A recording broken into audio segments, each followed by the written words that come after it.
Bienvenidos a esta nueva conferencia online de Casa Árabe. Es la séptima del ciclo de aula árabe universitaria que estamos organizando este año, que es la segunda edición del programa, y está dedicada a estrategias de desarrollo en los países productores de petróleo a cargo de Aurelia Mañé, profesora de Política Económica de la Universidad de Barcelona. Como algunos de vosotros ya conocéis, Aula Árabe es un programa de cooperación interuniversitaria que lanzamos el año pasado y que organizamos con las universidades de Madrid y en el que traemos, o en este caso conectamos con expertos internacionales y nacionales a propuesta de los programas universitarios de dichas universidades. Es decir, el programa anual de conferencias se diseña, se define en colaboración con las universidades y se identifican los ponentes según los intereses de los programas universitarios asociados a aula, ¿no? Y así se abre también al resto de los estudiantes de los distintos programas. El objetivo, por tanto, es impulsar el conocimiento sobre el mundo árabe y completar la formación impartida por dichos programas universitarios desde una perspectiva multidisciplinar para que se fomente el cruce entre disciplinas y áreas y la cooperación interuniversitaria. En este caso, la sesión de hoy la organizamos en colaboración con el Máster en Economía Internacional y Desarrollo de la Universidad Complutense de Madrid. Y antes de darle la palabra a Juan Manuel Ramírez Cendrero, profesor de Economía del Desarrollo de dicha universidad, que es quien ha propuesto la conferencia de hoy, me gustaría agradecerle su colaboración y especialmente que hayan introducido la cuestión de los hidrocarburos desde la perspectiva del desarrollo y para analizar sobre todo también el tema de los recursos naturales y cómo han condicionado los procesos de desarrollo en los países árabes en estos años y su inserción en el sistema económico internacional, que creemos que es un tema interesante y es muy bueno contar una ponencia de este tipo dentro del programa completo de aula árabe universitaria que trata muchísimas disciplinas, distintos temas diversos. En este sentido, pues estoy personalmente muy contenta de contar con esta sesión dedicada al desarrollo económico en la región MENA y sobre todo hacerlo con la profesora Aurelia Mañé, a quien me gustaría agradecerle también que haya accedido a conectar hoy con nosotros, haces un hueco en su agenda. Aurelia, siempre es un placer y muchas gracias y bienvenida de nuevo.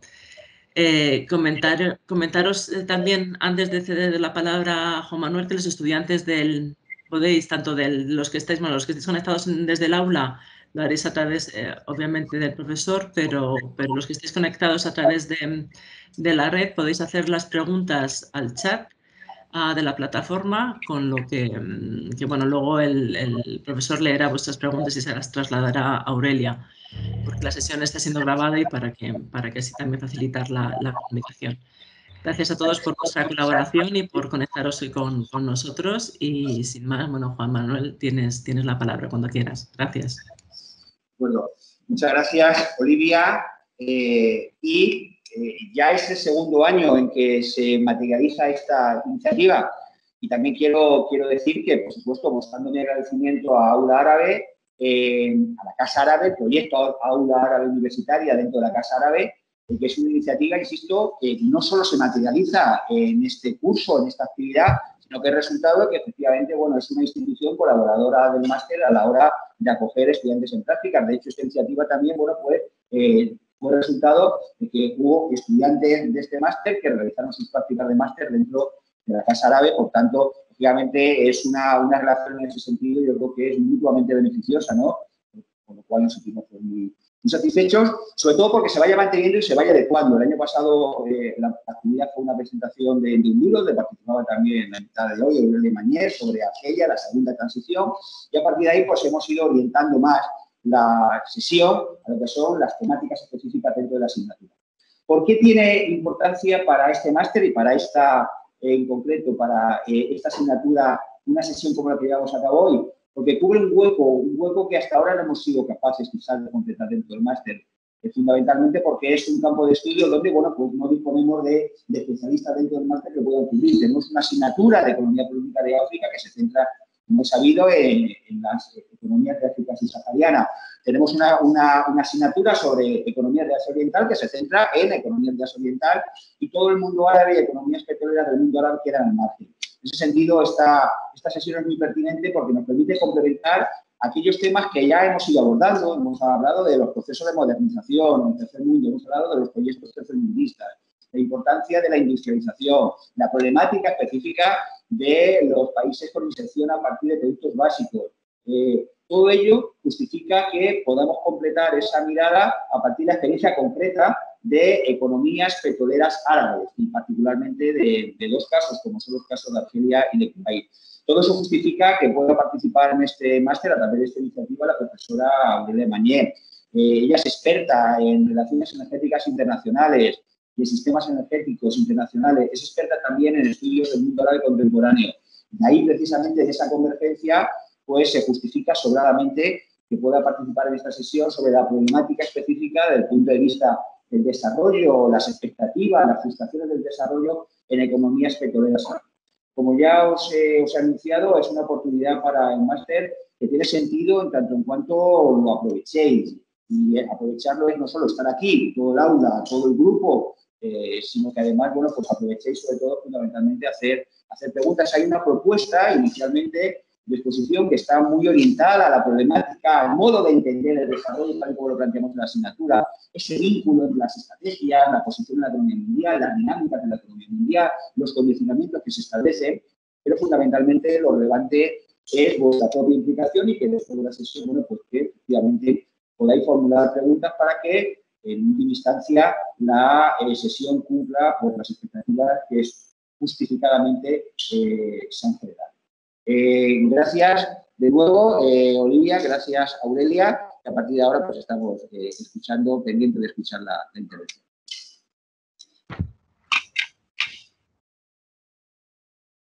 Bueno, pues entiendo que me toca, que este ya es mi momento. Quiero empezar, bueno, primero ya se ha dicho mi nombre, me presento, soy Aurelia Mañestrada, soy profesora. ¿Se me oye bien? Sí. Sí, soy profesora de la Universidad de Barcelona y como es de costumbre, pero además de forma muy sincera, pues quería empezar agradeciendo. Yo oigo. Sí, soy yo, Juan Manuel, ¿puedes desconectar el audio de la sala como al principio? ¿Perdón? ¿Puedes desconectar tu audio? Es que si no, entra por el... Perfecto. Vale. Vale, perdona. Vale, perfecto. Es que oía, perdonar, ¿eh? Pues quería empezar, decía, como es costumbre, pero además de forma muy sincera, pues dando mis agradecimientos, en primer lugar, obviamente, al máster de la Universidad Complutense y al profesor Ramírez por haber confiado en mí. Es cierto que nos vimos poco en la anterior sesión de aula árabe, en el que efectivamente presentamos el libro y hablamos sobre la segunda, digamos, sobre Argelia, y en este caso, pues ahora, como explicaré, voy a hacer una visión más amplia y general para también dar lugar al debate al final de esta sesión. Quería también agradecer muy especialmente a Casa Árabe y, como también ha dicho el profesor Ramírez, a su iniciativa de aula mediterránea, de aula árabe, perdón, de aula árabe es lapsus, la mediterránea, de aula mediterránea, básicamente porque, como antes le comentaba a Olivia, profesor Ramírez, yo entiendo que esta es la función de la diplomacia pública, esta es la función de Casa Árabe, y aquí es donde se demuestra, yo que soy una gran defensora de lo público, que este es el tipo de iniciativas que tenemos que mantener y que alimentar de alguna manera, porque esta idea de cooperación interuniversitaria ha permitido, pues, por ejemplo, que nos pongamos en contacto la Autónoma de Madrid con la Universidad de Barcelona o algunas asignaturas de estas universidades para construir, digamos, conjuntamente un ámbito en el que hasta ahora pues no había ni mucha experiencia ni mucha docencia, que es el de las economías árabes, el de las economías petroleras árabes, y además desde un enfoque, digamos, de economía mundial, de inserción dentro del sistema capitalista mundial, y de economía política, que yo creo que puede llegar a ser muy fructífero si seguimos colaborando. Y en ese sentido quiero agradecer mucho a Casa Árabe. y especialmente, como siempre, a Olivia Orozco, que ella ya lo sabe, siempre es un placer. Sería mucho mayor placer si pudiera haber sido como estaba planificado, que es que yo viniera o acudiera, esta es la catalanada que hacemos siempre con él, que acudiera a Madrid. No ha podido ser, pues lo haré desde mi casa en Barcelona, no hay problema. Bueno, hechos estos agradecimientos, voy a pasar a compartir la pantalla. Por favor, si hubiera algún problema me lo decís, pero en principio voy a empezar a pasar. Creo que podremos verlo todos. A ver.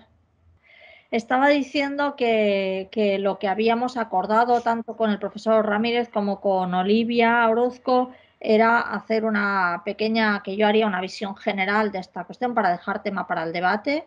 Por tanto, eso es lo que voy a hacer. Evidentemente, si alguien quiere preguntar, pues no hay ningún problema, y aquellos temas que interesen más o que queramos desarrollar más, los podemos desarrollar en el debate, no habrá ningún problema. Entonces, tal como ya se ha dicho, lo que yo he pensado plantear aquí es una visión general en la que se vea, o en la que hablemos más, que veamos la evolución y el desarrollo de las economías árabes petroleras, siempre en el marco del papel que estas economías han jugado en el sistema capitalista mundial desde una perspectiva de la visión internacional del trabajo. Y de alguna manera, esto luego lo iremos viendo. Yo le doy cierta importancia porque, de hecho, una cuestión que siempre a mí me ha llamado la atención es que cuando se habla de las economías árabes en general, pero petroleras en particular, siempre se las ubica en relación a la función que están jugando en esa división de internacional de trabajo. Es decir, son monoexportadoras, son exportadores de petróleo, pero no por lo que está ocurriendo, digamos, en el interior de esas economías. Entonces, de alguna manera, su tipificación y su clasificación y su especificidad viene por este hecho. Entonces, esto es lo que vamos a ver. La sesión, aunque en mi parte será relativamente corta, ya he dicho, porque quiero dejar tiempo para el debate, pero digamos que está dividida como en cuatro bloques, mini bloques, entendemos que la primera parte de esta sesión es la que vamos a ver en particular cómo en el contexto de lo que son los países subdesarrollados, pues estas economías que fundamentalmente son monoexportadores por ser, diríamos, por haber sido y supongo que seguir siendo lo que ha sido la base energética del sistema, tienen una especificidad concreta, una economía política que diríamos que la es peculiar, en tanto en cuanto, y ahora lo vamos a ver, pues digamos están subordinadas en el ámbito de la División Internacional del Trabajo, son economías, diríamos, desarticuladas, por tanto, subdesarrolladas de alguna manera, pero al mismo tiempo han gozado de una autonomía y de un poder que no disfrutan el resto de economías subdesarrolladas. Eso es lo que vamos a ver en esta primera parte. En el segundo momento, este contexto del desarrollismo del mundo árabe, lo que vamos a ver es que ha habido o hubo un momento que yo diría de excepción, no sé si de posibilidad, no sé si de fantasía, eso lo podemos también hablar en el debate, si eso fue un momento perdido, que era posible, o realmente fue la ilusión de que podía haber sido y nunca fue posible que fuera. Eso lo podemos discutir, pero hubo esa fantasía de que había la posibilidad de un desarrollo autónomo de estas economías, y eso es lo que vamos a ver como ese momento concreto. Y ya para entrar en el tercer punto, en lo que ya realmente en qué se concreta eso se concreta en la idea de ese tipo muy específico de funcionamiento que es el que les da el petróleo. Y aquí vamos a ver pues, cómo se definen, cuáles son las características de estas economías petroleras, y vamos a comparar dos casos extremos o ideales, que son el de Argelia como caso, diríamos, ideal de intento de estrategia de industrialización, y el de Kuwait, diríamos, como caso ideal de estrategia, diríamos, de modernización a través de la distribución, que yo no diría de industrialización. Y por último, ya casi abriendo el debate, pues vamos a ver qué queda de lo que ahora sabemos que es el fracaso en términos al menos de estrategias de desarrollo, pero veremos si está el fracaso también en términos de inserción en la economía, en el sistema capitalista mundial. Eso es lo que querría que viéramos en estos cuatro apartados. Voy a empezar aquí. Esta diapositiva lo que intenta reflejar de forma muy breve es esa perspectiva, diríamos, histórica de cómo lo que estas economías, que ahora les llamamos estos países árabes y sus economías, digamos, se van insertando en el sistema capitalista mundial a medida que el sistema capitalista se va convirtiendo en mundial y se va extendiendo, ¿vale? Aquí diríamos que yo lo dividiría, bueno, digamos, esa es la evolución del sistema capitalista mundial, pero de las 4 fases de las economías árabes hay como 4 grandes momentos. El primero es ese momento del colonialismo, en el que básicamente, y ahí también luego iremos haciendo los matices, hablamos siempre de economías árabes, de países árabes. Hay momentos en que el norte de África converge con el Oriente Medio y momentos en los que diverge en términos económicos, ¿no? En este caso, esa idea de estas economías árabes como economías coloniales es sobre todo una cuestión que tiene que ver sobre todo con el norte de África, entre otras cosas porque lo que hoy en día es Oriente Medio, como veremos, forma parte del Imperio Otomano y en ese momento todavía no están en lo que sería el sistema capitalista, al menos tal como lo entendemos hoy en día, y por lo tanto ahí esa perspectiva de estas economías es de ser economías coloniales, economías que luego diríamos periféricas, con todas las características que éstas tienen, es decir, economías desarticuladas, dependientes y sin capacidad de desarrollo autosostenido o de crecimiento autosostenido. Hay un segundo momento, que es esa segunda fase ya del imperialismo hacia final del siglo XIX, principios del siglo XX, en el que sí que hay una modificación en el contexto que nosotros estamos tratando aquí, que es ese contexto en el que ya ese territorio norte de África sigue siendo típicamente una economía colonial, parte del pacto colonial, pero esa parte de imperialismo entendida como inversión extranjera, inversión de capital, se dirige hacia lo que era o todavía es a principios de la Primera Guerra Mundial y deja de ser después de la Primera Guerra Mundial, que es el Imperio Otomano y sobre todo lo que hoy en día conocemos Oriente Medio, con todas las inversiones, y os he puesto este mapa, que son las concesiones petrolíferas. Ahora no es el tema de esta sesión, podríamos hablar de ello, pero de alguna manera en la forma como estas inversiones extranjeras, lo que os sonará luego las 7 hermanas, que eso vendrá después, que son esas compañías petroleras, definen y reparten las concesiones en este territorio, es de alguna manera paralelo al proceso de creación de fronteras en este territorio y por lo tanto de creación de Oriente Medio. Desde ese momento ese territorio queda asignado como suministrador de petróleo a la economía mundial y por lo tanto su función desde entonces hasta ahora ha sido la de exportador de petróleo. ¿Vale?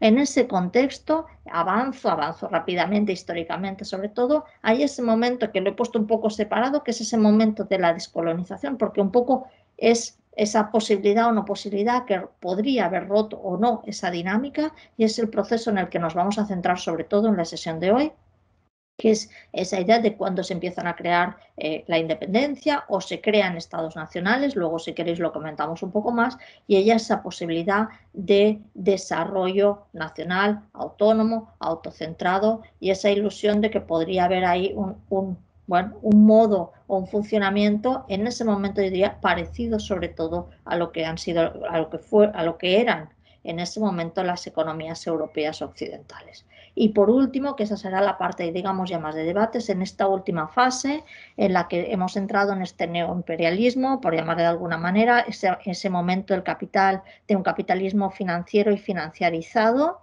en el que aquí, digamos, como veremos, esas primeras economías más dependientes del norte de África probablemente hayan entrado ya en una vía de subdesarrollo muy clara, mientras lo que sería Oriente Medio, sobre todo más que Oriente Medio, yo diría las economías del Golfo, está por ver, pero sí que están jugando un papel pueden jugar un papel muy importante como exportadores de capital. Es en este contexto en el que vamos a analizar lo de hoy. Esta peculiar situación que aquí que os he intentado describir brevemente, da esto que comentaba ya en la introducción, que es esta dual economía política del mundo árabe, porque son economías que por el hecho de tener petróleo y de ser los exportadores de petróleo, y ahora en este momento algunas de ellas exportadores de capital, tienen una capacidad, digamos, de influencia mucho mayor que la que tendrían otras economías subdesarrolladas. Y esto es lo que vosotros, no sé en qué lado vosotros lo debéis ver, si el derecho o el izquierdo, pero es esta parte aquí de esa capacidad de influencia y poder, y sobre todo, como veremos, cuando veamos las especificidades de las economías petroleras, sobre todo lo que les da es una capacidad de autonomía interna que no tienen otros países otros países y otras economías subdesarrolladas. O sea, esa capacidad de autonomía interna que, por ejemplo, pues, incluso países económicamente, yo diría, mucho más potentes que ellos de América Latina no han tenido. Al mismo tiempo, porque se insertan en la economía capitalista a través de la exportación de recursos naturales y, por tanto, siguen siendo de facto economías monoexportadoras, digamos, siguen siendo economías subdesarrolladas y con relaciones de dependencia y de subordinación, porque no tienen la capacidad, digamos, de influir realmente o de participar, diríamos, en lo que sería... ahora hablaríamos de cadenas de valor, pero en otros momentos hablaríamos de... Perdonadme.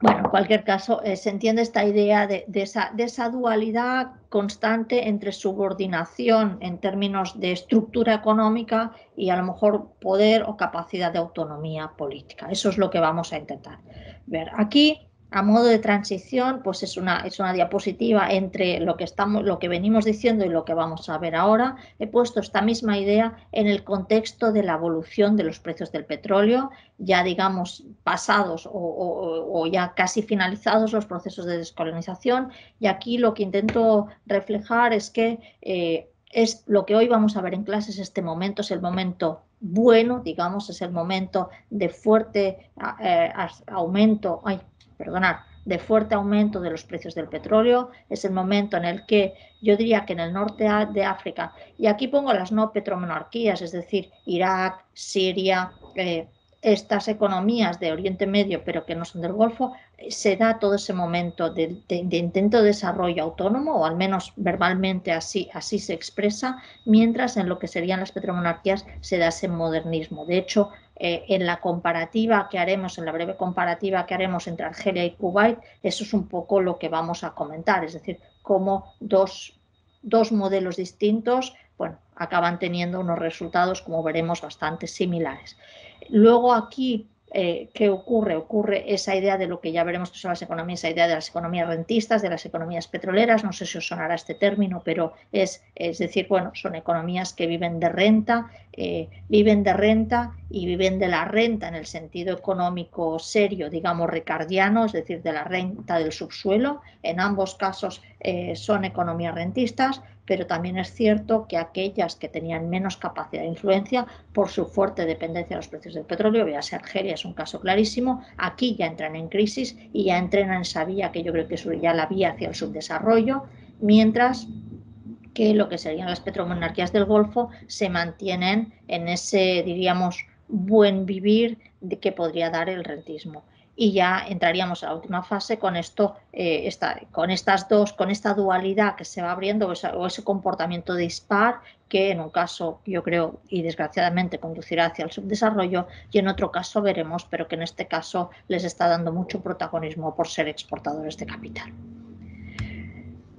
Entrando ya en el punto concreto que era la cuestión de este momento que he dicho que es un momento que lo había comentado con Olivia, lo hemos comentado varias veces cuando hablamos de esto, que últimamente ya le he dicho varias veces, digo, creo que es un momento que tenemos que revisitar, ¿no? Tenemos que revisitar porque yo ahora ya empiezo a tener las dudas de si fue posible o si fue una ilusión o si hemos denostado algunos aspectos que a lo mejor en ese momento eran más importantes de lo que parecen ahora o han parecido en los últimos años, ¿no? Entonces me parecía importante recuperar este momento y lo he hecho con esta cronología. No voy a explicar todos estos factores o todos estos hechos que menciona aquí, aunque me parece un poco importante tenerlos en cuenta. Si queréis luego en el debate podemos entrar más en ellos, pero sí que quiero explicar un poco la lógica de esta diapositiva y por tanto de lo que hay detrás. La primera Empieza en el 54, podría haber empezado antes.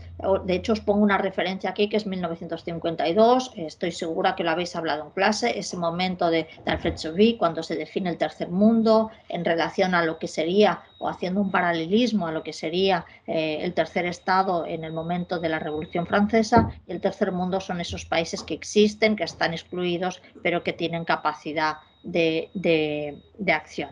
En ese contexto, el 54 es importante porque es la primera gran conferencia del movimiento de los países no alineados y de alguna manera eso le da credibilidad o posibilidad a ese movimiento tercermundista, estos países que en el contexto de la Guerra Fría no acaban ni de ser del bloque occidental ni del bloque socialista o economista o del bloque de la Unión Soviética.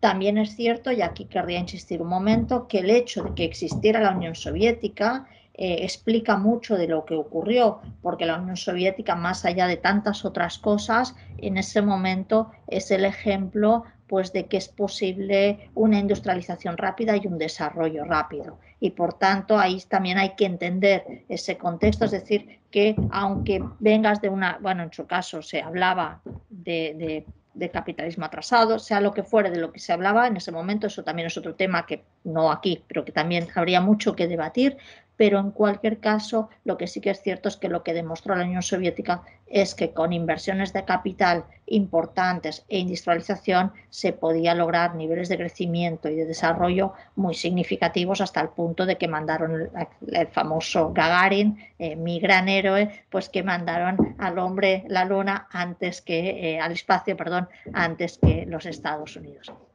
Esto en el contexto también del panarabismo, y aquí os pongo esta idea del desarrollo nacional porque hay que entender dos cuestiones. La primera es esta que acabo de decir, que en ese momento sí que hay la creencia de que la industrialización conduce al crecimiento y por tanto conduce al desarrollo. Y la segunda cuestión que es importante, que es que también esto se asocia a una cuestión de capacidad de tener capital nacional o de, digamos, de recursos nacionales. Es decir, que el desarrollo solo encuentra sus límites en la cantidad, digamos, de dinero o de ingresos o de capital que le podamos poner. En ese contexto se ha de entender, o sea, hasta ese momento, pues una de las causas del subdesarrollo es la pobreza, digamos, el no tener capital nacional. Y claro, ¿qué ocurre cuando ya entramos en este segundo momento? En este segundo momento, las nacionalizaciones del petróleo, además del impacto político y digamos, de que efectivamente hay la capacidad de que esos países que han alcanzado la independencia, que son del tercer mundo, que muchos de ellos, Argelia claramente, forman parte de ese movimiento de países no alineados, además tienen el control efectivo de sus recursos naturales. Y además de tener el control efectivo de sus recursos naturales, digamos, pocos años después, con el shock del petróleo, de golpe se encuentran de un día para otro prácticamente con lo que es ese inmenso, inmensísimo, no sé cómo llamar, potencial que son los ingresos del petróleo o la renta del petróleo. Por lo tanto, de un día para otro, aunque no es una expresión adecuada y menos en una clase de economía, pero pasan a ser inmensamente ricos, ¿no? Entonces, hay ese efecto en ese momento y por lo tanto ahí hay la posibilidad de independencia, control de los recursos y capital nacional y por tanto, teóricamente, en los paradigmas económicos o la forma de pensamiento de la época es posible, uno, lograr un desarrollo autónomo y dos, que es lo que es el nuevo orden económico internacional, plantear una economía internacional más equitativa, ¿vale? El nuevo orden económico internacional es ese momento en el que después del shock del petróleo se anuncia, digamos, también en el contexto de Naciones Unidas, el presidente Boumediene de Argelia en 1974, en un discurso de Naciones Unidas, pues es lo que plantea es que finalmente ha llegado el momento que tienen esa capacidad de control, que hay esa posibilidad de planificar el desarrollo económico y que esos recursos se van a destinar a lograr esta economía internacional más equitativa, que básicamente lo que quiere decir es recuperar la parte del excedente o de la renta que hasta ese momento estaban los países industrializados o de la OCDE, digamos, para que volviera hacia, diría, los países subdesarrollados. Ese es ese momento en el que parece que podría ser posible, y esto, curiosamente, yo muchas veces, los años 70 yo creo que son años muy, muy interesantes, porque es el momento en el que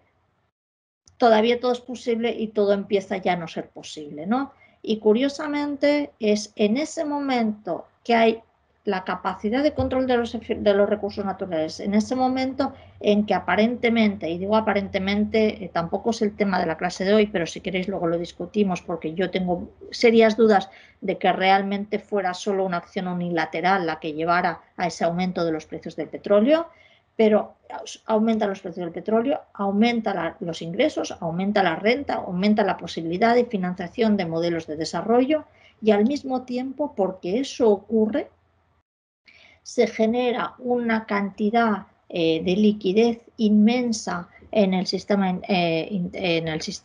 digamos, en el sistema capitalista mundial, que son estos petrodólares, es decir, ese dinero excedente del pago en dólares del petróleo, que inmediatamente pasa a ser reciclado a través ya de lo que ahora llamaríamos el sistema financiero internacional. Y curiosamente, ese reciclaje, supongo que esto lo habéis visto en clase, es ese reciclaje el que va a financiar las economías de América Latina sobre todo, y la que de alguna manera acaba de alguna manera desembocando lo que es la crisis de la deuda de América Latina, que es el final, como os pongo aquí, de lo que sería el tercermundismo o la ilusión de que es posible una industrialización en los países subdesarrollados y, por lo tanto, unas estrategias de desarrollo a partir de la industrialización. Y, por lo tanto, digamos, es como, no sé si sería como un canto del cisne o que de alguna manera eso se truncó, porque es al mismo tiempo la posibilidad y la creación a través de esos petrodólares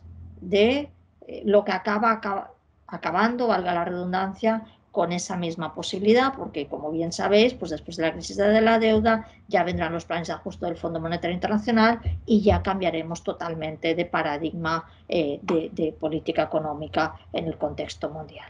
Entonces, ese es ese momento. Entonces, lo que ahora vamos a ver es cómo, bueno, pues qué tipo, qué modelo de industrialización o de modernización diseñan o implementan estas economías en ese momento, ¿vale?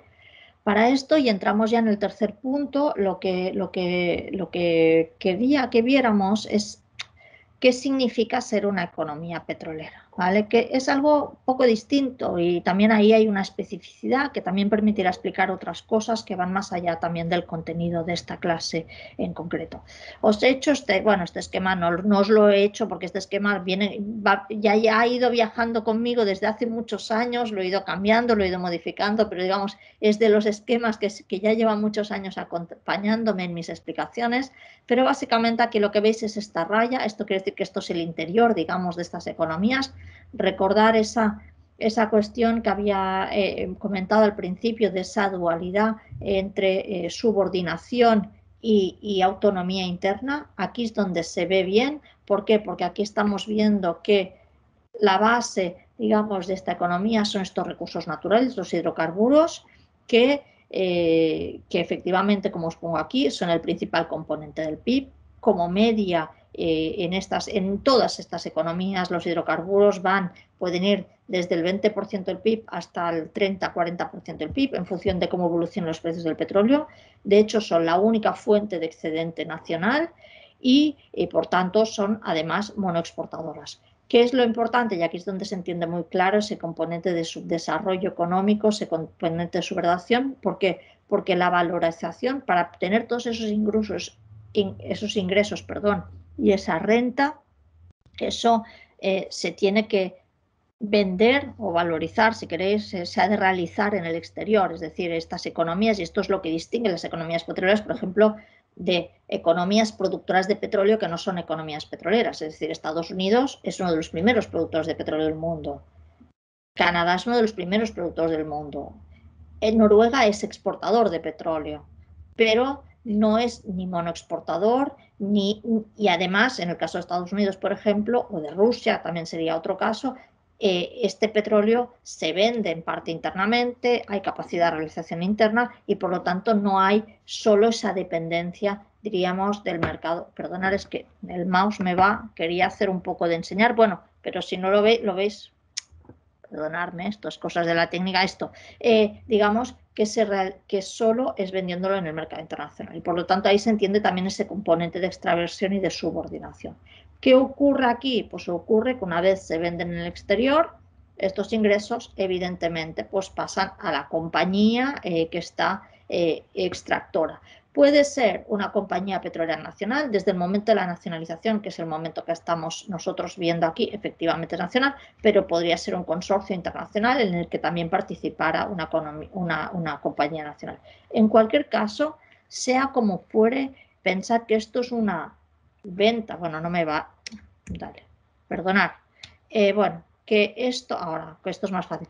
Esto, digamos, entra una forma de ingresos centralizada que entra aquí y que evidentemente tiene algún tipo de conexión, le llamamos Estado, sería muy discutible si estos son Estados, pero digamos quienes están gobernando, sea la familia real saudí o sea el presidente de la República en Argelia. Sea quien fuere, estos ingresos, ya sea porque esta compañía, el Estado es propietario, ya sea porque se pagan impuestos a través de aquí, esto es un flujo de ingresos centralizado que en este caso y en estos años son los que tenían que ser distribuidos, digamos, para realizar estas estrategias de desarrollo o de modernización, ¿vale? Entonces, aquí lo que antes de que entren estas dos estrategias, quiero reseñar un par de cuestiones. Una, esto que os he escrito aquí, que es esta idea de que evidentemente la parte, como describiríamos económicamente, es decir, la principal y prácticamente única fuente de ingresos del Estado es la fiscalidad petrolera, eso es obvio, porque si el principal componente del PIB son los hidrocarburos, es monoexportador, efectivamente esa es la actividad que tiene que revertir sobre los ingresos del Estado. Pero lo que es interesante aquí, y esto también es una de las cosas que las hace únicas y de alguna manera les da una especificidad y tiene que ver con la segunda parte de esa dualidad que yo planteaba de economía política, que es esa capacidad de autonomía, es que una vez ocurre esto, lo que distingue a economías petroleras de otras economías exportadoras, hablamos incluso monoexportadoras de cacao, de café, de lo que fuere, es que prácticamente no hay factores de producción nacionales, sobre todo trabajo, que participen ni en la extracción, ni en la comercialización, ni en la valorización, obviamente, porque esto se realiza en exterior, de estas fuentes de recursos naturales. ¿Y eso qué quiere decir? Quiere decir que esa idea del maná petrolera, de como algo que te viene, que te cae del cielo, evidentemente no cae del cielo, pero sí que es cierto que no es resultado del trabajo de los nacionales, diríamos, de las economías petroleras. Ahí hay dos casos también, ahí hay Argelia, Kuwait, por ejemplo, serían otra vez dos casos extremos. Hay un caso donde es Argelia, donde sí que los argelinos eran quienes trabajaban y trabajan en los yacimientos de petróleo, pero como son actividades muy intensivas en capital y muy poco intensivas en trabajo, pues eso en el mejor de los casos, en el momento de mayor de esto, pues representaba un 1% de la población y por lo tanto eso quiere decir que toda la riqueza petrolera que entraba en Argelia, solo el 1% de la población, digamos, era responsable de su generación y luego los casos claramente de las petromonarquías del Golfo. Kuwait es el caso también, era el caso extremo en el que, como bien sabéis, porque seguro que lo habéis visto, lo habéis oído o lo habéis visto incluso, por ejemplo, en la película siriana, si habéis visto la película siriana, esto se ve muy bien, pues quien trabaja en los yacimientos de petróleo, bueno, y quien trabaja en general, no son nacionales, por lo tanto, ni tan siquiera en estos casos, digamos, los nacionales están participando en la generación de esa fuente de riqueza. Sí, en cambio, y eso es lo que distingue a estas economías árabes petroleras en estos años, es que en todos los casos esa riqueza se distribuyó de una manera u otra, de forma más justa o menos justa, pero se distribuyó en todos los casos, ¿vale? Y aquí apunto una última cuestión, porque es lo que nos permitirá entender lo del final, es que evidentemente esto se puede distribuir internamente, pero también se puede, digamos, empaquetar en fondos de inversión, que son los petrodólares, pues por ejemplo los que estáis en Madrid, las torres Kio era la Kuwait Investment Office, que era quien gestionaba estos petrodólares en el exterior. Y por tanto eso también da una capacidad, en este caso también se invierte en el exterior, se obtiene la rentabilidad en el exterior y esto vuelve, digamos, a ser centralizado y también da la posibilidad de redistribución interna, ¿vale? Entonces, esos serían los dos casos ideales. Esto tiene muchas implicaciones. La primera es la clara dependencia del exterior y de los precios del petróleo. La segunda es lo que da las características estructurales de esta economía, que es que privado, público, estatal, como fuere, siempre dependen de una fuente de ingresos centralizada que si se distribuye a través, diríamos, de gasto público, tiene que tener una distribución centralizada en todos los casos, sea compañía petrolera internacional, sea consorcio internacional, sea un Estado más comunista, sea un Estado más liberal, en todos los casos. Lo que sí que puede ocurrir, y eso no es lo que ocurrió ni está ocurriendo todavía en las economías árabes, pero sí que ocurre, por ejemplo, en otras economías que yo diría que sí que son petroleras, como por ejemplo Nigeria, que también es un país de la OPEP, que estos ingresos no se distribuyan o se distribuyan de forma muy limitada, ya que haya una apropiación por parte de determinadas élites o de aquellos que están ocupando el Estado,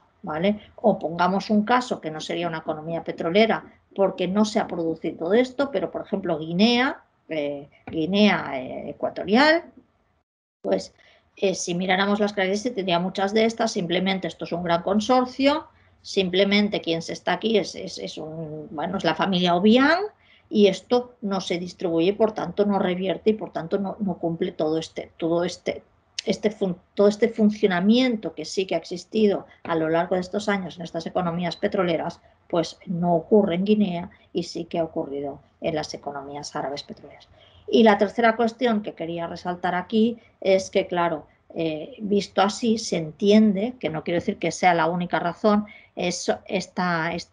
todo este debate que ha habido sobre democratización, no democratización en los países árabes. ¿Por qué? Porque efectivamente los que ocupan este estado dependen sobre todo para su mantenimiento de una fuente de ingresos que están controlando, que es centralizada y que pueden distribuir de alguna manera autónomamente. ¿Por qué? Porque la población no es quien está generando esa riqueza y por lo tanto no hay impuestos, y si no hay impuestos no hay contrato social en ese sentido. De hecho, el contrato social funciona en sentido inverso, ¿vale? Entonces, eso sería cómo funcionan las economías petroleras. Como os digo, y volviendo a lo que estábamos viendo, aquí hay dos casos concretos, ese de distribución directa, que sería el caso de Kuwait, y el caso de estrategia de desarrollo.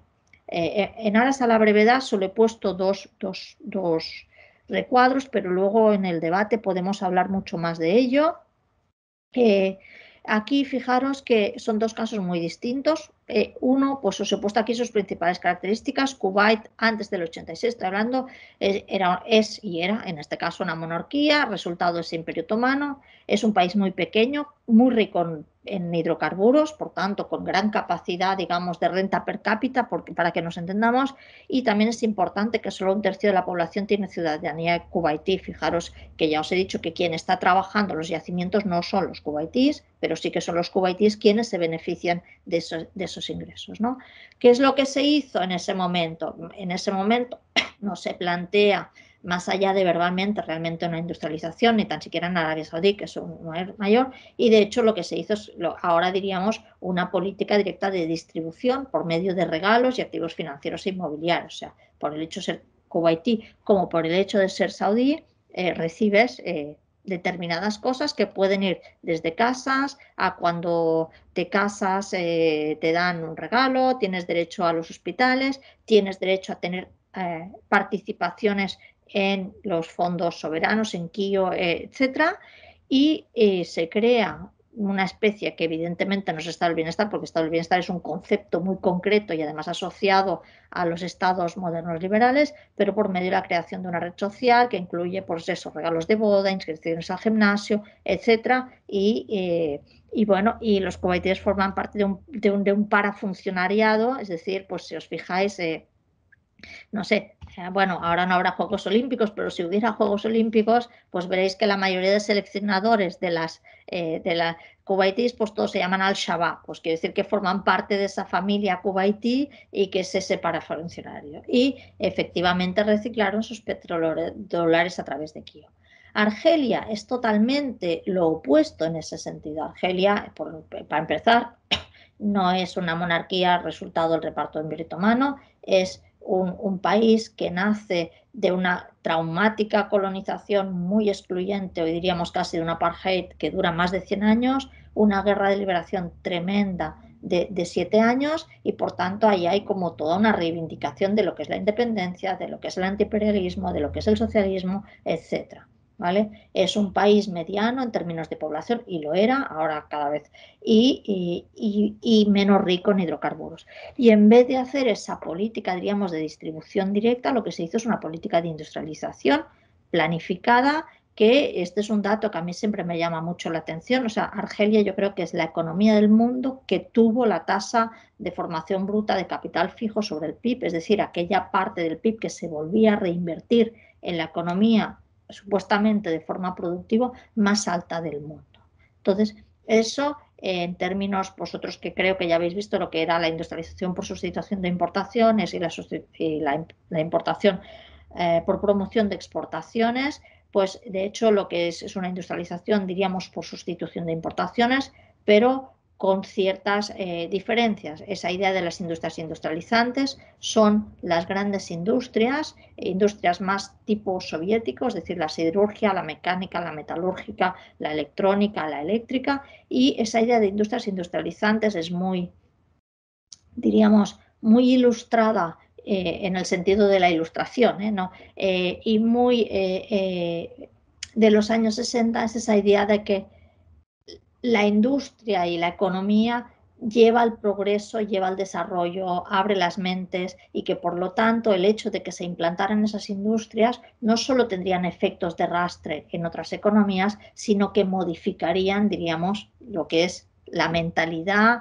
y de las personas y que de alguna manera llevaría a eso, a los nuevos, a las nuevas personas, en ese momento supongo diríamos los nuevos individuos,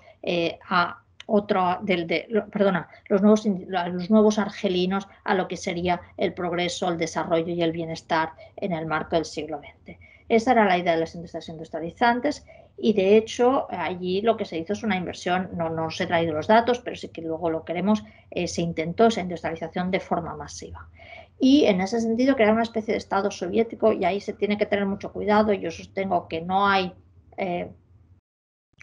socialismo real en Argelia. Sí que es cierto que como tenían unos ingresos, pues tuvieron unos gastos centralizados y por lo tanto planificados y había esa apariencia de soviético, pero lo que sí que crearon son esas grandes empresas, esas grandes sociedades nacionales de tipo soviético en las que la gente cobraba sus sueldos, tenía sus escuelas, tenía sus viviendas, tenía sus derechos y por lo tanto hay una parte, digamos, de esa integración a través, digamos, de ese estado, llamémosles del bienestar, pero en cualquier un estado social que permitían esa creación de las grandes sociales. Y por lo tanto, en vez de ese parafuncionariado que hablábamos de los cubaitíes, ahí, digamos, la integración en esos años fue por parte de esa idea de lo que se llamaba la gestión socialista de las empresas, porque formaban parte de todo ese sistema y así de alguna manera se integró a los argelinos. Entonces, en un caso se distribuyó ese petróleo y en otro caso la expresión que se usaba en la época, aunque no es propiamente argelina, es esa expresión de sembrar el petróleo, es decir, sembrar el dinero del petróleo. ¿Para qué? Para invertir en unas industrias,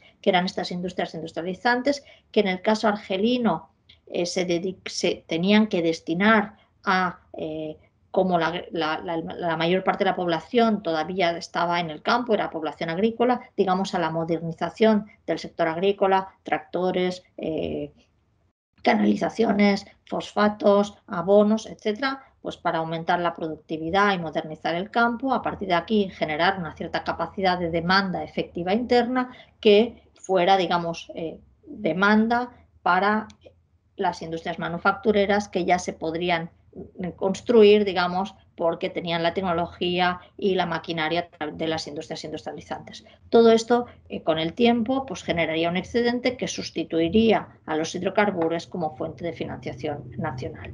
Esa era la idea, al menos sobre el papel. Evidentemente, como bien sabemos, esto no es lo que ha ocurrido, pero sobre el papel esa era la idea del modelo de desarrollo argelino.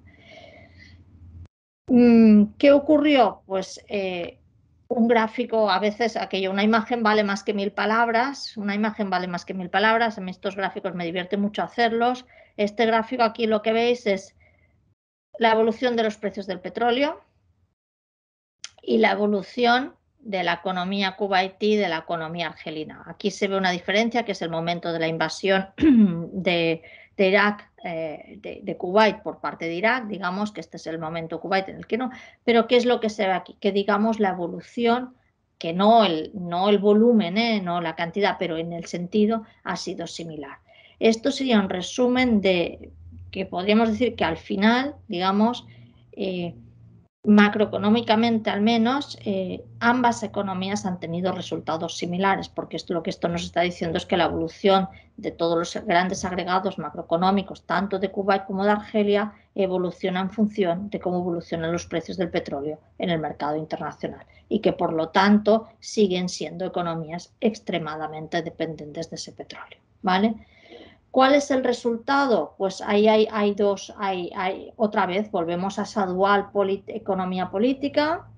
Claro, aquí se ve claramente esa parte que yo he mencionado de subordinación en el marco de la División Internacional del Petróleo, porque al final siguen siendo economías exportadoras de petróleo, que es como se han inserido en la economía mundial y por lo tanto ese es su funcionamiento económico.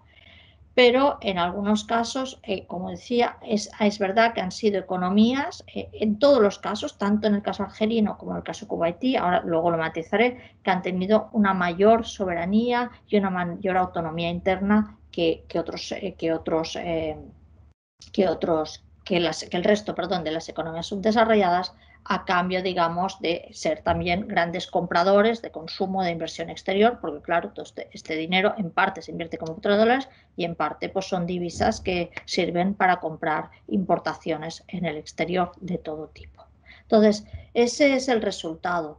Y lo que ocurre ahora, y creo que me he extendido mucho más y por tanto voy un poco ya extendiendo, lo dejamos aquí para el debate abierto, pero bueno, ¿qué es lo que ha ocurrido? Pues en ese gráfico que aquí veíamos de la caída de los precios del petróleo, claro, la situación no es la misma para una economía como Argelia que para una economía como Kuwait.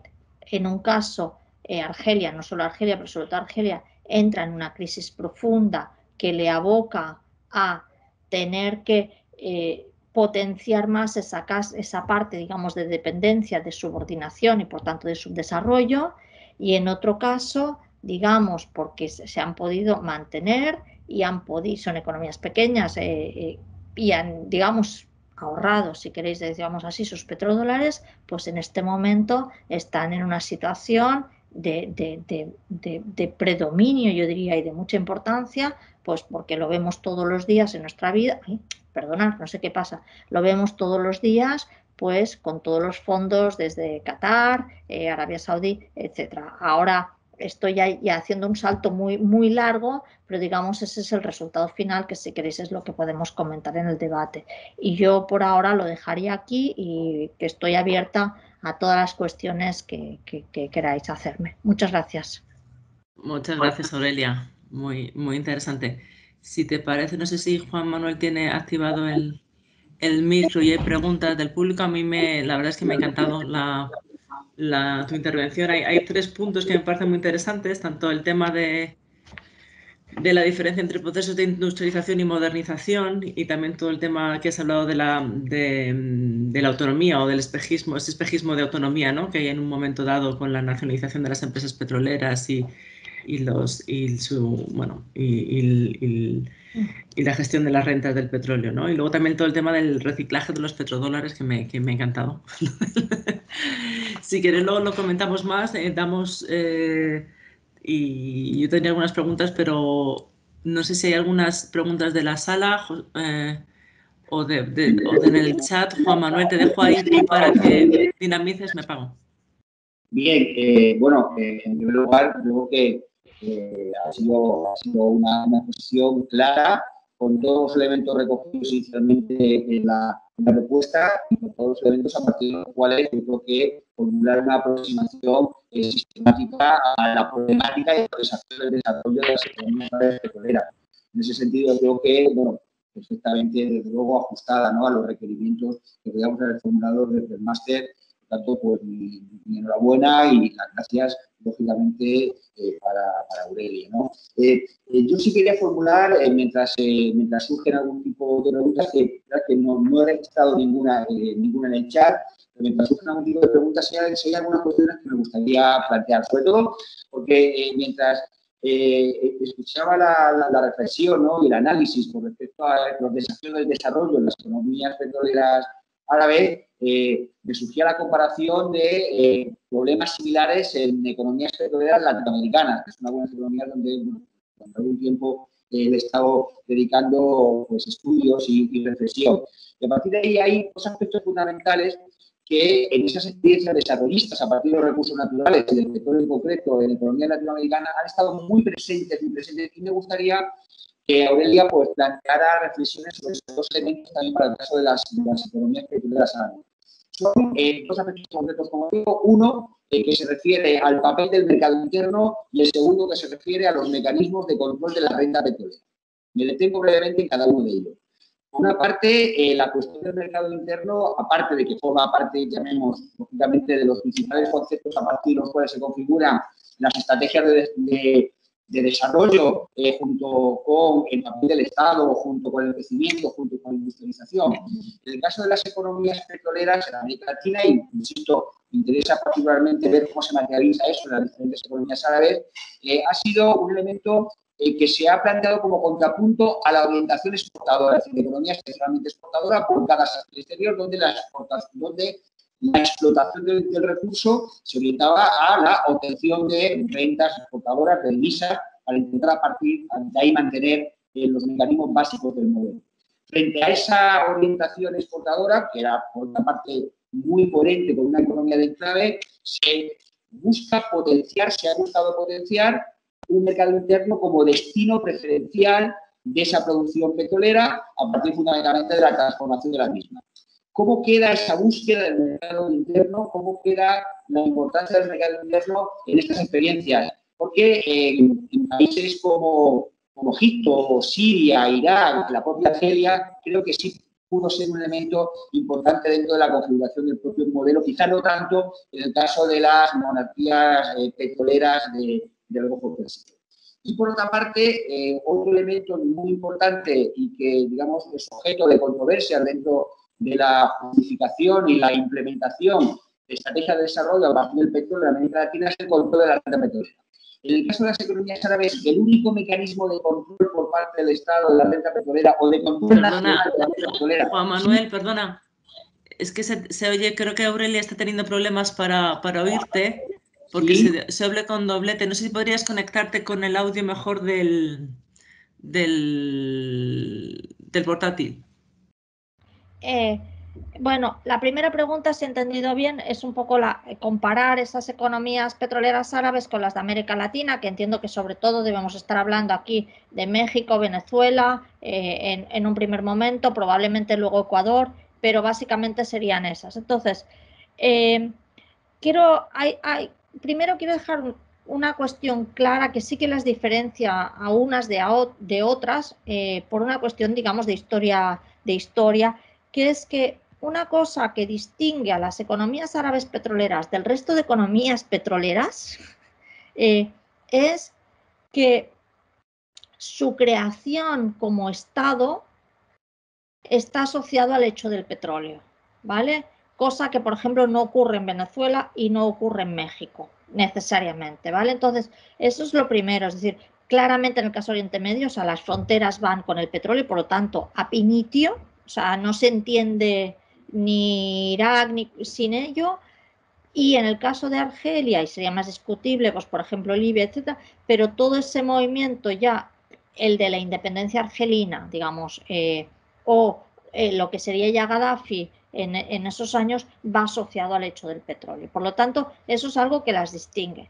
Luego, en el caso de América Latina, yo no soy una experta en América Latina, pero sí que conozco suficiente en el ámbito petrolero. Claro, ahí hay por ejemplo, dos casos, bueno, yo diría tres casos muy distintos, ¿vale? Un caso que sería México.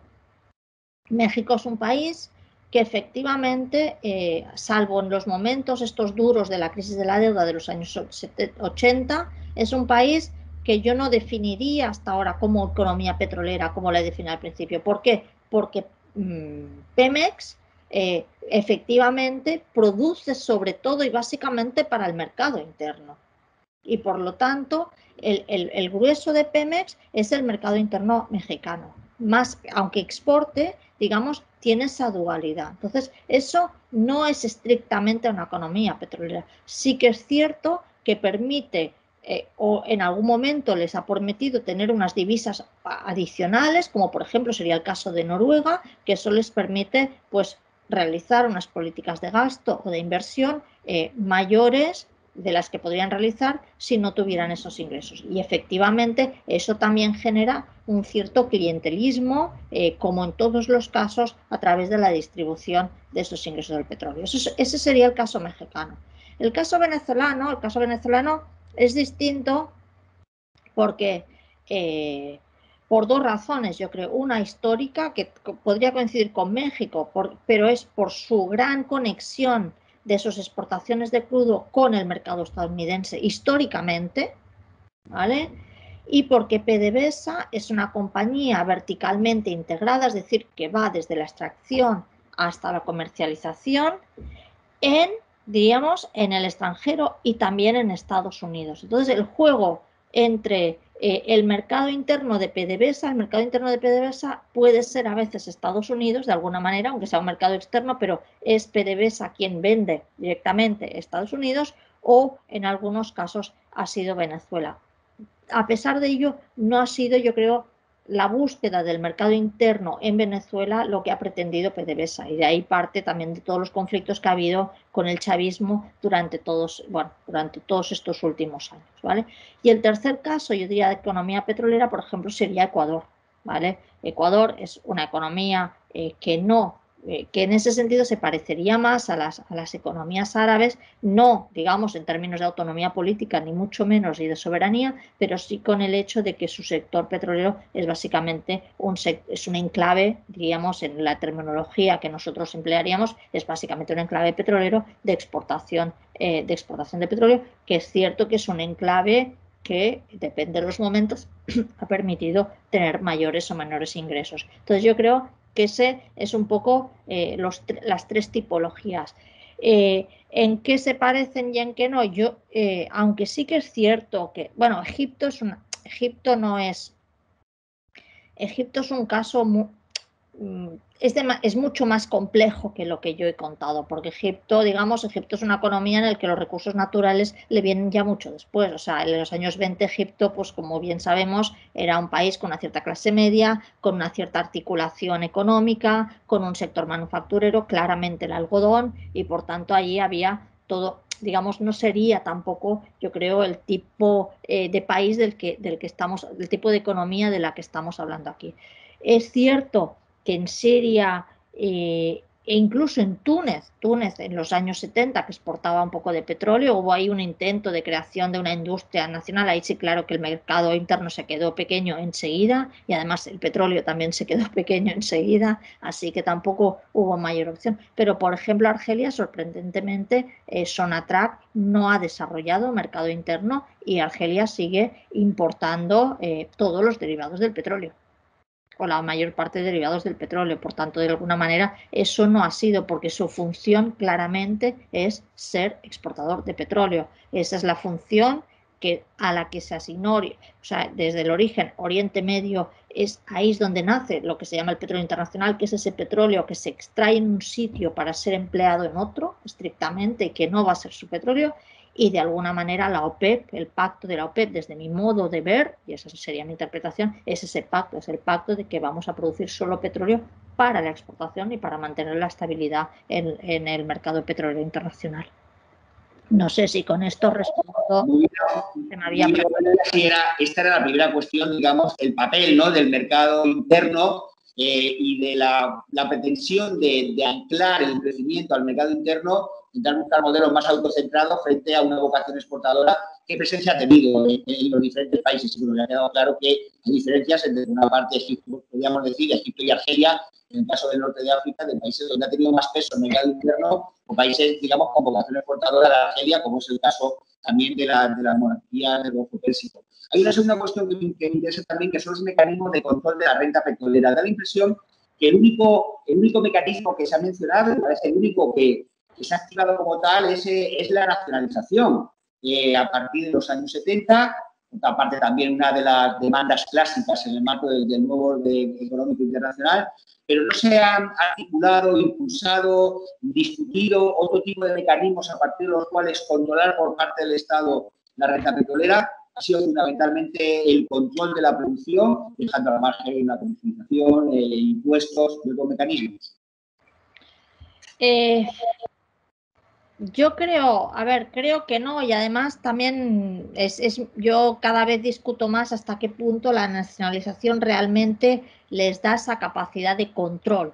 Por eso ahí he insistido mucho en esa faceta de subordinación, es decir, de hecho, al fin y al cabo, la función que ha tenido la OPEP y toda la OPEP, pero sobre todo los países árabes de la OPEP y en especial claramente Arabia Saudí, ha sido regular el mercado del petróleo, es decir, no necesario, claro, regulando de una forma, y ese es un poco el pacto, igual que hubo el pacto petrolero, que es lo que yo le llamo la opepización. El pacto petrolero es: mantienes estable el mercado externo en función de las necesidades de cada momento, y por tanto en eso no tienes autonomía, eres dependiente, y a cambio yo no me meto con lo que ocurre en tu casa, cómo distribuyes internamente esto en tu casa, ¿vale? Eso es un poco el pacto petrolero. Entonces, realmente es cierto que los mecanismos de control, y esa es la gran desgracia de alguna manera, es haber dependido tanto de algo que no se controla en el fondo. Es decir, sí que hay pactos que permiten que te beneficies de eso. Véase el caso de Arabia Saudí con Estados Unidos, la interrelación entre ambas economías es clarísimo, pero, por ejemplo, no sería el caso de Argelia. Entonces, realmente ha habido muy pocos mecanismos y, claro, por ejemplo, en el caso de Argelia, pues cuando las cosas han ido mal dadas, ya entra, y se tuvo que, en el año 94 se acudió al Fondo Monetario Internacional, y el Fondo Monetario Internacional implantó promovió los planes de ajuste estructural y entró inversión extranjera. Claro, ¿cuál ha sido? Como siempre, la moneda de cambio. La moneda de cambio ha sido sucesivos cambios en la ley de hidrocarburos, y los sucesivos cambios en la ley de hidrocarburos sobre todo modifican dos cosas: modifican la fiscalidad petrolera, es decir, el porcentaje de ingresos, digamos, que revierten otra vez al interior del país, y por otra parte el arbitraje internacional, es decir, al final, si hay conflicto, quién tiene capacidad de decisión sobre cómo se arbitra esto. Entonces, de alguna manera, claro, el hecho de que una nacionalización solo da soberanía en el marco de las fronteras, ¿vale? Entonces, ¿qué ocurre? El petróleo, como hemos visto, no hay mercado interno para el petróleo, no se realiza internamente. Por lo tanto, aunque seas Arabia Saudí, si tienes todas las reservas de petróleo del mundo, pero no lo puedes transportar, no lo puedes refinar, no lo puedes comercializar, no puedes producir, no lo puedes comercializar, ese petróleo no sirve para nada. Y entonces ahí está también el eterno juego entre esos países que aparentemente tendrían mucha capacidad de influencia y su dependencia de los mercados externos para lo que es su principal componente de exportación, que es el petróleo. El caso más claro de esto pues, fue la nacionalización en el año 52 en Irán de Mossadegh, que no es país árabe, pero cuando se nacionalizaron los activos de British Petroleum, pues nada, se tuvieron que luego pactar los precios y aquí no ocurrió nada más, digamos, en ese sentido, ¿no? No sé si con esto respondo a lo que me estabas preguntando. Muy bien, Aurelia. No sé si hay alguna pregunta que se pueda formular.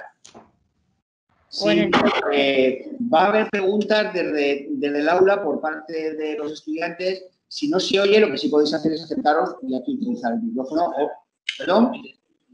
¿Perdón? Sí, sí, perfecto. No me ha quedado nada claro qué es lo que ha llevado a Argelia a decaer como una nación y que ya haya perdido un poder relativo y un patio. Kuwait es una música más poderosa, no me ha quedado nada claro porque estamos viendo que ha tenido más económicos parecidos, sin embargo, y luego tampoco me ha quedado claro si las economías petroleras se caracterizan porque no hay transportación de petróleo en el país.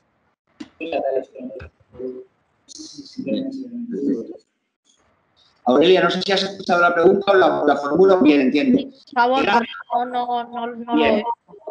Dos preguntas. Por una parte, que no ha quedado muy claro, o en todo caso, que pudieras explicar o desarrollar algo más, los motivos a partir de los cuales podríamos decir, o la impresión que se ha transmitido es que Argelia, digamos, es un caso menos exitoso que Kuwait desde el punto de vista del peso en la economía mundial o del poder resultado de su estrategia petrolera.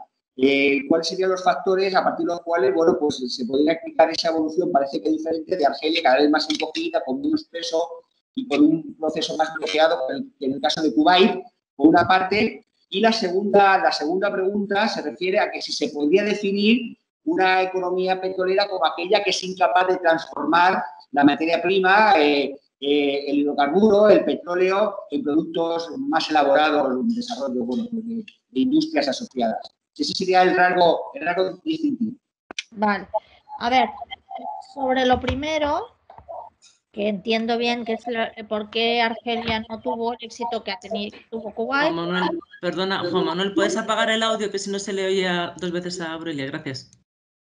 Sobre lo primero, que entiendo que lo que se me ha preguntado es por qué Argelia no tuvo tanto éxito como Kuwait. Bueno, ahí hay distintos elementos, ¿vale? El primero es hay un elemento, digamos, muy básico de población y de riqueza petrolera. Es decir, Kuwait es un país inmensamente rico proporcionalmente, es decir, no es Arabia Saudí, pero con grandes reservas y gran producción y exportación de petróleo, y la población es pequeña y, como os he dicho, quien se beneficia de ese digamos, de los ingresos del petróleo es solo la población kuwaití. Por tanto, estamos hablando de una renta petrolera per cápita inmensa. Esa es la primera cuestión, ¿vale? La segunda cuestión es que Argelia realmente no, pero intentó toda una estrategia de industrialización, digamos.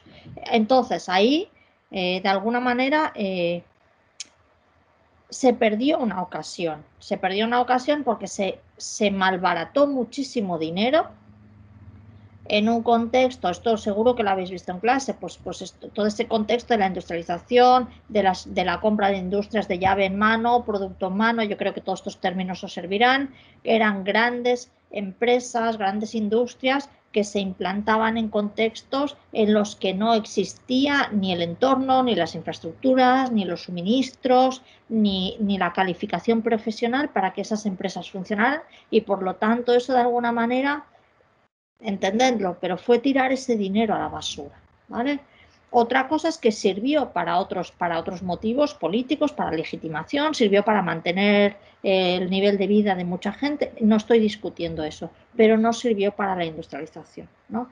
Entonces, Ahí, ¿qué ocurrió? Pues ocurre también, ese es otro segundo elemento que incide. En parte, ¿por qué? Porque está claro que, imaginaros, los dirigentes argelinos que salen de esa guerra súper cruenta, una colonización excluyente de liberación nacional, e imaginar que dicen, bueno, ahora lo que vamos a hacer aquí es empezar a repartir dinero a todo el mundo. No, eso no es a lo que se aspiraba, ¿no? En cambio, en Kuwait, pues, ¿qué se esperaba del emir de Kuwait? Pues que básicamente siguiera haciendo lo mismo que había hecho y, por tanto, que se distribuyera ese dinero. Entonces, de alguna manera, claro, los éxitos y los fracasos en función de lo que pretendes. Y ahí está esa diferencia que apuntábamos al principio, que por eso he puesto modernización en vez de industrialización, porque realmente, claro, el fracaso del modelo argelino es que no se llega a industrializar, y como no se llega a industrializar por sus condiciones, digamos, de país periférico, digámoslo así, o de economía colonial que no consigue superar, como tantas otras, esa, no quiero utilizar la palabra etapa porque no me gusta lo de las etapas del desarrollo, pero entender esa fase no permite superar esa fase, y es pobre en petróleo, y por tanto las cosas empiezan a ir muy mal. En el caso de Kuwait nunca hubo el objetivo de industrializarse, lo que hubo era el objetivo de seguir viviendo como habían vivido, pero de las rentas del petróleo, ¿no? Entonces ahí esa es una discusión que creo que ya tuvimos una vez aquí en Casa Árabe, ¿no? De si eso era subdesarrollo o no era subdesarrollo, era desarrollo o no era de subdesarrollo. Económicamente, yo entiendo que por no ser articulado, por no ser todo, no es desarrollo, pero sí que es cierto que ha habido una modernización. Y luego hay otra cuestión, que el hecho de tener ese excedente de dinero del petróleo, de ingresos del petróleo, a Kuwait, como a Arabia Saudí, como a Qatar, les está permitiendo tener otra función dentro del sistema capitalista mundial, de inserirse como exportadores de capital, y Argelia en este momento no tiene esta opción porque no tiene suficientes ingresos. Entonces, de alguna manera, eso es lo que explica también. También es cierto que Argelia geográficamente está ubicada en un sitio que le compele a tener unas relaciones comerciales y económicas con Europa, y que Kuwait está ubicado en otro lugar del mundo donde la situación es bastante distinta, en parte también porque, aunque Kuwait quede del otro lado, pues con la emergencia de Asia, toda esa región, digamos, está cobrando por su situación geográfica también una importancia que antes no tenía. No sé si con esto te respondo. La segunda cuestión, que me preguntaba si podíamos decir que una economía petrolera es aquella que es incapaz de transformar el petróleo.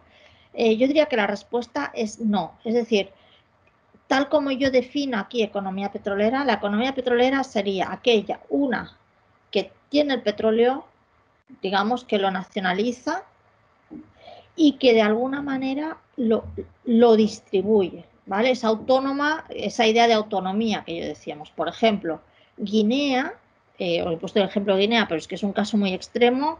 Guinea es una economía que tiene petróleo, que no lo transforma, pero yo no la definiría como una economía petrolera. Lo que es o lo que fue las economías petroleras, para mí, serían una categoría, pero claro, esto es muy discutible, y además esta es yo me lo guiso y yo me lo como un poco, pero es una categoría muy concreta, que es esa de los países productores de petróleo, economías petroleras. Es una categoría muy concreta que entra en esa dualidad que os decía de subordinación, por ser exportadores de petróleo, pero de autonomía y soberanía interna y de distribución de alguna manera de esos ingresos del petróleo. ¿Vale? Entonces, pero esa es mi visión, quiero decir, probablemente pues otra gente te dirá otra. Ahora, macroeconómicamente, si tú miraras los datos macroeconómicos, sí que coincidirían las características, por ejemplo, de Argelia con las de Guinea o con las de o Kazajstán. Muy bien, Aurelia. No sé si más preguntas. Acerca de cómo las primaveras árabes sí. han incluido o modificado los mecanismos de coordinación de la ONU y cómo se han transformado las Aurelia, una pregunta que hace referencia a las llamadas primaveras árabes en qué medida afectaron, modificaron los mecanismos de coordinación dentro de la OPEP y cómo afectaron también a la correlación de fuerzas, ¿no? Dentro de estas economías.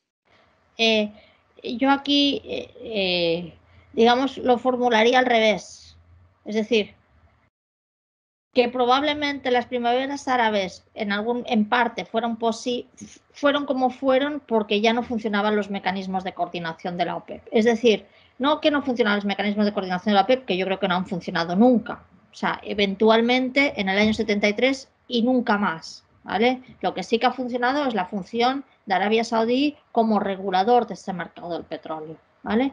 Pero lo que sí que, claro, esto nos daría lugar a otra clase, que si queréis otro día, pues quedamos, no hay problema, pero que es, a ver, la OPEP bueno, cada vez más yo pienso que la OPEP es el resultado de lo que ocurre en los años 70, ¿vale? Y lo que ocurre en los años 70 se puede leer de dos maneras. Se puede leer como que hay ese momento de soberanía, de reivindicación, de panarabismo frente a Israel, y de que efectivamente hay un intento de que estos países se impongan frente a las economías occidentales y digan el petróleo es nuestro y nosotros vamos a controlar el precio. Y esa es una lectura. Y la otra lectura es ver que en ese momento, ya desde los años 60, la economía estadounidense, bueno, tiene bastantes problemas, sobre todo tiene dos, para lo que ahora nos atañe, ¿vale? Uno, que los costes internos de su petróleo están subiendo mucho de precio y que por lo tanto, digamos, el petróleo doméstico nacional ya no es competitivo en comparación con el exterior, y es más, países, por ejemplo, europeos están comprando petróleo Oriente Medio más barato que el que ellos están produciendo, y que por lo tanto, para seguir, digamos, siendo competitivos, se necesita una equiparación en el nivel de precios. Y si se miran las estadísticas, esto ya sabemos que las correlaciones no son explicativas, pero son, lo que se vería es que el shock del petróleo lo que hace es poner a los precios internacionales al mismo nivel que los precios de extracción interna, que los costes internos de Estados Unidos. Y ese es el momento en que Estados Unidos entra en el mercado internacional. Y por lo tanto, digamos, ese shock del petróleo podría haber favorecido ese movimiento. Eso es lo primero que vemos. Lo segundo, que seguro que habéis visto en clase, sabéis que en los años 70 está toda la cuestión de la financiación, de la guerra del Vietnam, se necesita financiación. Si habéis leído en clase, pues por ejemplo el libro de Varoufakis del Minotauro Global, es ese momento en el que empieza esa absorción. ¿Y qué ocurre con la subida de los precios del petróleo? Pues que se generan los petrodólares y que por lo tanto se genera capacidad de financiación. ¿Dónde van esos petrodólares? Pues van en primer lugar a adquirir deuda del Estado, bonos del Estado, letras del Tesoro, perdón, en Estados Unidos, ¿vale? Y por lo tanto ahí también hay una interrelación. Entonces, desde ese punto de vista, la OPEP, perdón, me he enrollado mucho, pero para decirte que la OPEP para mí es el instrumento que se crea en los años 70 para regular determinadas necesidades del mercado del petróleo internacional y de la economía mundial, ¿vale? Entonces, mi argumento, me preguntaba sobre las primaveras árabes. ¿Cuál sería mi argumento aquí? Mi argumento sería, si hubiera pasado algo equivalente a las primaveras árabes en el año 70 y algo, 80, ¿esto hubiera sido posible? No. Se hubiera zanjado. Es decir, Gaddafi era intocable. Por mucho que... ¿Por qué? Porque esas economías cumplían una determinada función, ¿vale? En estos dos contextos que os estoy explicando. Entonces, ¿qué ocurre? ¿Por qué pueden pasar? No porque pasan, sino porque pueden pasar sin que haya intervención, al menos de los países occidentales en ese sentido? Pues básicamente porque a lo mejor ese papel de regulador de la OPEP, en el sentido que estoy diciendo, ya no es necesario, ¿vale? Y añadiré algo más. Para mí, ¿desde cuándo no es necesario? No es necesario, especialmente, ya venía de lejos, pero el punto de inflexión es la invasión de Estados Unidos de Irak. ¿Por qué? Porque rompe de raíz lo que es la base de la OPEP, que es la relación entre esos gobiernos nacionales, estos estados nacionales y las grandes compañías petroleras internacionales. Al romper eso, se rompe la lógica y el funcionamiento de la OPEP. Es una respuesta un poco larga, ¿eh? No sé si esperabas esto. Pero se ha quedado muy, muy clara la respuesta y en todo caso la interpretación, ¿no? De por qué suceden, digamos, determinados acontecimientos en un momento histórico determinado y la funcionalidad de los mismos a las propias dinámicas, ¿no? La reunión mundial. ¿Hay otra pregunta? Sí.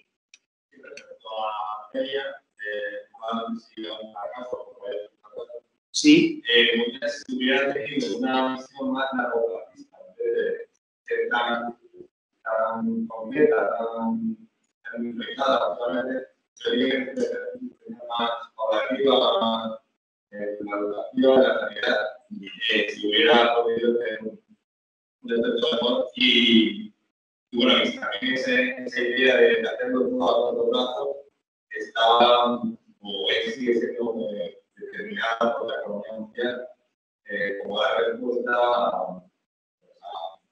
las tendencias del capitalismo. Sí, hay otra pregunta, Aurelia, referida a Argelia, un poco a los factores o elementos para intentar comprender el agotamiento, el fracaso de esa experiencia. Luego, en algún momento, recordemos, denominada como la experiencia del socialismo árabe, ¿no?, que haya representado Argelia.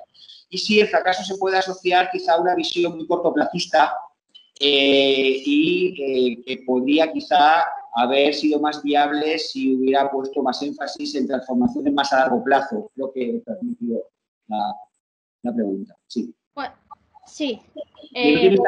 También si esa visión cortoplacista estaba determinada por la posición de Argelia en la economía mundial y que escapaba a su propio margen de actuación.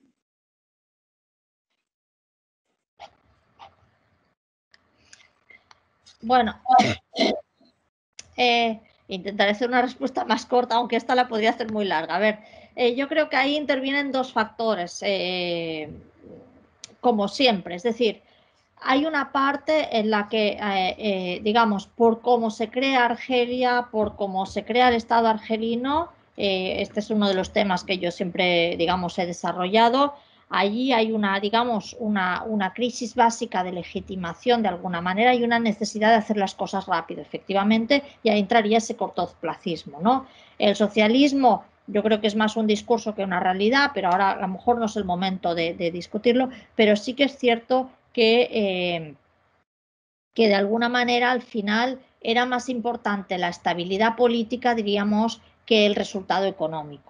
Y por tanto, en ese momento en el que efectivamente, yo os decía, había esa tasa tan elevada de formación bruta de capital fijo, pues se construía, había trabajos, aunque los trabajos luego no acabaran de ser para lo que deberían ser, había fábricas que luego no producían lo que tenían que producir, pero sí que canalizaban todos esos ingresos del petróleo hacia salarios, bienestar, educación, etcétera, y eso tuvo su función y políticamente yo creo que al final fue más importante esa función que, digamos, la función del desarrollo en sí mismo. Esa es la parte interna. Evidentemente, en el contexto que hemos analizado aquí y probablemente en el que siempre se ha hablado, es decir, esa idea de, bueno, imaginemos si se pudieran hacer esas cosas, esos hechos contrahistóricos que no se pueden hacer, pero imaginemos que Argelia hubiera triunfado en eso. ¿Quién les hubiera comprado? Imaginemos que se convierten en los años 60, que era lo que tocaba, en una potencia de la industria automovilística internacional, digamos que era la gran industria del momento. Estoy segura que ni Renault, ni Volkswagen, ni Citroën, y probablemente tampoco Ford, ni General Motors, nadie hubiera aceptado esto. Es decir, no hubiéramos comprado coches argelinos. ¿Vale? Entonces, ahí, claro, también está ese papel y por eso entraba en esa idea de subordinación y la importancia de esa división internacional del trabajo, porque también es cierto que yo no creo que hubiera sido posible. ¿Qué hipotéticamente y muy hipotéticamente hubiera sido posible?